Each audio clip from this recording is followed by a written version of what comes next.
তাহলে আমরা এক উম্মাহ, এক উৎস, এক দেহ, এক প্রাণ। এবার বিশ্বনবী বলেন তোমাদের মধ্যে সম্পর্কটা কেমন হবে জানো নাকি? বিশ্বনবী বললেন সম্পর্কটা কেমন হবে মুমিন ভাইদের মধ্যে, শুনে নাও। আল মুমিনু লিল মুমিনি কাল বুনিয়ান ইয়াশুদ্দু বাদুহু বাদা। মুমিনরা হলো বিশাল একটা দেয়ালের মতো, প্রাচীরের মতো, যাদের সম্পর্ক মজবুত সম্পর্ক, যাদের বন্ধন সুদৃঢ় বন্ধন, ইস্পাত কঠিন দেয়ালের মতো, সীসা ঢালা প্রাচীরের মতো আমাদের সম্পর্ক। পড়েন সুবহানাল্লাহ। হৃদয় ঠান্ডা লাগে না? আমি বলতে যেই তো আমার কলিজা ঠান্ডা হয়ে যাচ্ছে। আমরা যে ভাই ভাই, আমাদের সম্পর্কটা কেমন? বিষ্ণু বলেন তোমাদের সম্পর্ক বড্ড মজবুত সম্পর্ক, তোমাদের বন্ধন বড় সুদৃঢ় বন্ধন, এটা ইস্পাত কঠিন দেয়ালের মতো, সীসা ঢালা প্রাচীরের মতো, সীসা ঢালা প্রাচীরের মতো তোমাদের বন্ধন।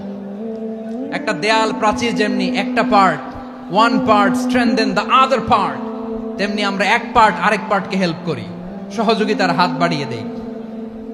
বিশ্বনবী সবশেষ একটা উদাহরণ দিলেন। উদাহরণ কি দিলেন? ওয়াশাব্বাকা বাইনা আসাবিহি। আমার আঙ্গুলগুলো দেখতেছেন? এদিকে কয় আঙ্গুল, এদিকে কয় আঙ্গুল, মোট কয় আঙ্গুল? বিশ্বনবী বলেন ওয়াশাব্বাকা বাইনা আসাবিহি, এই ডান হাতের 5 আঙ্গুল বাম হাতের 5 আঙ্গুলের ভিতরে সবাই এরকম ঢুকান তো, ঢুকে এরকম চাপ মারেন। এবার দেখেন মজবুত কিনা। সুবহানাল্লাহ পড়বেন না?